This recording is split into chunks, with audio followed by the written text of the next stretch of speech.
नमस्कार मंडळी, स्वागत आहे आपल्या चॅनलमध्ये। नमस्कार मंडळी, आता दिवाळी सुरू झालेली आहे, तर आज आपल्याला बनवायची आहे चकली। चकलीसाठी साहित्य घेतलेले, एक मोठा कटोरा भरून तांदूळ घेतलेले, ते इंद्रायणी तांदूळ घेतलेत मी, राशींचे पण चालतात, तर मी इंद्रायणी होते घरात तर इंद्रायणी तांदूळ घेतलेले।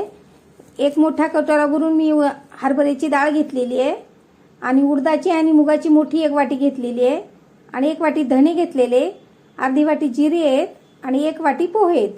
हे सगळं मी भाजून घेतलेले आणि गिरणीमधून दळून आणलेले। दळून आणल्यानंतर मी काय केलं, त्याला एका कपड्यामध्ये बांधून घेतलं सगळं आणि कुकरमध्ये मी 2 शिट्ट्या देऊन वाफ देऊन घेतली त्याला, म्हणजे खुसखुशीत येतात ना चकल्या त्याच्यामुळं। मग त्याच्यात वाफ दिल्यानंतर थोड्या गुठळ्या तयार होतात, त्या गुठळ्या मी खलबत्त्याने अशा थोड्याशा फोडून घेतलेल्या आहेत आणि चाळणीतून चाळून घेतलेले। त्या एकदम चांगल्या चकल्या येण्यासाठी ते वाफेच्या करते मी। अशा पूर्ण अशा फोडून घेतलेल्या आहेत गुठळ्या। त्याच्यासाठी आता आपल्याला मळायचं आहे पीठ, त्याच्यासाठी एक वाटी मोठी वाटी तीळ घेतलेले, एक वाटी ओवा घेतलेले आणि जिरे वाटून घेतलेले, मोठाळच घेतलेले, जास्त बारीक नाही वाटले जिरे।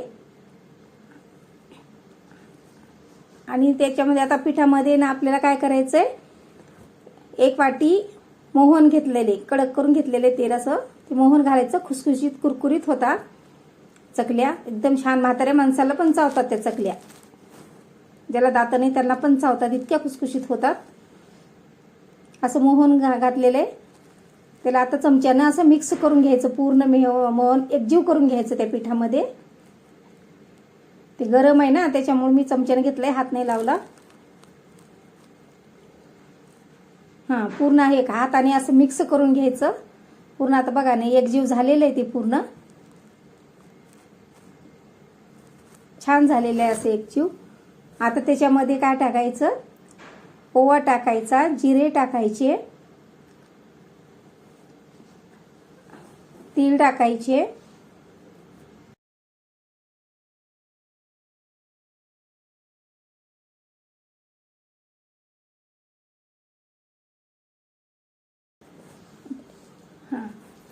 आता बघा, आता याच्यात 2 मोठे चमचे मीठ टाकलेले आहे, 4 चमचे लाल मिरची पावडर टाकलेली आहे, जास्त तिखट आहे ना म्हणून मी 4 चमचे टाकलेले आहेत।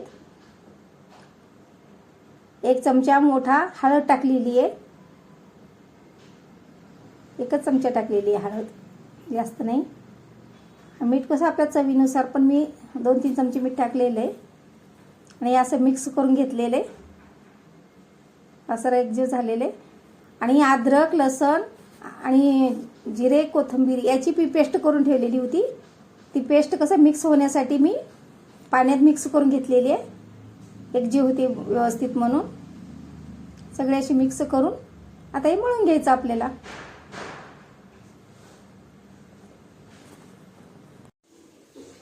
चला, आपलं हे पीठ मळून झालेलं आहे, तर आपण आता पोलपाटवर अशा चकल्या करून घ्यायच्या, छान अशा गोल गोल चकल्या करून घ्यायच्या सावकाश।